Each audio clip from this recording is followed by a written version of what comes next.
বেশ কয়েকদিন ধরে দেশের শিক্ষা প্রতিষ্ঠানগুলোতে হলের দখল নিয়ে ছাত্রলীগের দুই গ্রুপের মধ্যে সংঘর্ষ চলছে।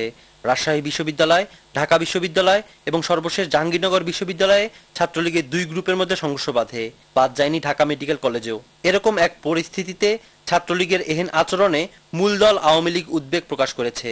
সাংগঠনিক ও আইনানুগভাবে এসব ঘটনার সঙ্গে জড়িতদের বিচার করা হবে বলে হুঁশিয়ার উচ্চারণ করেন দলের মুখপাত্র ও এলজিআরডি মন্ত্রী সৈয়দ আশরাফুল ইসলাম। অবশ্যই যদি ছাত্রলীগ এই ধরনের ঘটনায় যুক্ত হয়ে থাকে আমরা উদ্বিগ্ন, তবে সব ঘটনা সবসময় কিন্তু সঠিকভাবে পত্রপত্রিকায় প্রকাশিত হয় না। যারা ক্রিমিনাল অফেন্সের সঙ্গে জড়িত তাদের বিরুদ্ধে কঠোর আইনগত ব্যবস্থা নেওয়া হয়, সে যেই হোক না, ছাত্রলীগই হোক আর ছাত্রলীগ না হই হোক, প্রত্যেকের বিরুদ্ধে একই ব্যবস্থা করা। এদিকে আগামী 17 এপ্রিল মুজিবনগর দিবস পালনে দলীয় ও সরকারিভাবে কর্মসূচি ঘোষণা করেন সৈয়দ আশরাফুল ইসলাম। 1971-এর 16 ডিসেম্বর বাংলাদেশ স্বাধীন হবার পর ওই বছরই 10 এপ্রিল স্বাধীনতার ঘোষণাপত্রের মাধ্যমে গণপ্রজাতন্ত্রী বাংলাদেশ সরকার গঠনের ঘোষণা দেওয়া হয় এবং নতুন দেশ গঠনে সরকারের মন্ত্রীরা শপথ নেন 1971-এর 17 এপ্রিল। এই শপথ গ্রহণ অনুষ্ঠানটি মেহেরপুর জেলার বৈদ্যনাথতলার আমবাগানে অনুষ্ঠিত হয়।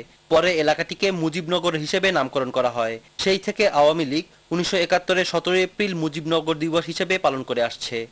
17 এপ্রিল শুক্রবার সকাল 10:15 মিনিটে স্মৃতিসৌধে পুষ্পস্তবক অর্পণ, সকাল 10:30 মিনিটে গার্ড অফ অনার এবং সকাল 11টা থেকে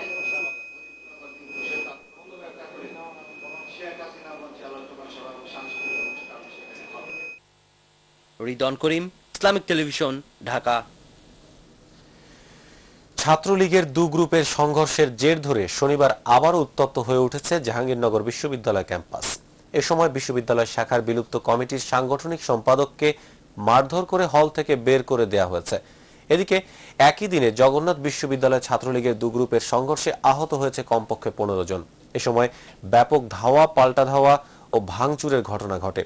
পরিস্থিতি নিয়ন্ত্রণে আনতে মোতায়েন করা হয়েছে অতিরিক্ত পুলিশ। আমাদের সাভার প্রতিনিধির সহায়তায় আরো জানাচ্ছেন হাসান মাহমুদ।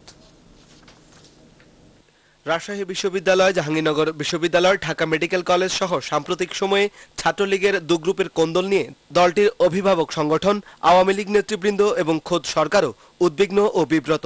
অবশ্যই যদি ছাত্রলীগ এই ধরনের ঘটনায় যুক্ত হয়ে থাকে আমরা উদ্বিগ্ন, তবে সব ঘটনা সবসময় কিন্তু সঠিকভাবে পত্রপত্রিকায় প্রকাশিত হয় না।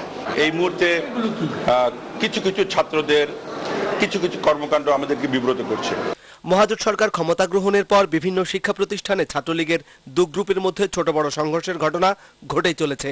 জাহাঙ্গীরনগর বিশ্ববিদ্যালয়ের ভাসানী ও বঙ্গবন্ধু হলের দখল নিয়ে মাসখানেক আগে সংঘর্ষ বাধলে এখানে ছাত্রলীগের কমিটি স্থগিত করে সংগঠনটির কেন্দ্রীয় কমিটি, কিন্তু তাতেও পরিস্থিতি নিয়ন্ত্রণে আসেনি।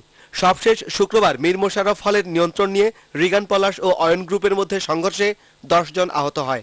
সে ঘটনার জের ধরে শনিবার বিশ্ববিদ্যালয় শাখা ছাত্রলীগের বিলুপ্ত কমিটির সাংগঠনিক সম্পাদক বিলাস কুমারকে মারধর করেছে প্রতিপক্ষের নেতারা।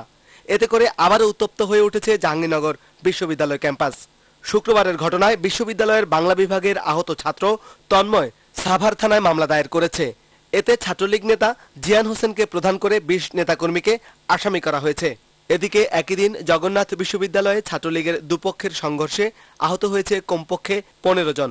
জানা যায় দুপুরের দিকে জগন্নাথ বিশ্ববিদ্যালয় ছাত্রলীগের সভাপতি কামরুল হাসান রিপন গ্রুপের সাথে সাধারণ সম্পাদক গাজী সাইদ গ্রুপের মধ্যে ব্যাপক সংঘর্ষ হয়। এতে ধাওয়া, পাল্টা ধাওয়া ও ভাঙচুরের ঘটনা ঘটে। এ নিয়ে জগন্নাথ বিশ্ববিদ্যালয় ক্যাম্পাসে থমথমে পরিস্থিতি বিরাজ করছে।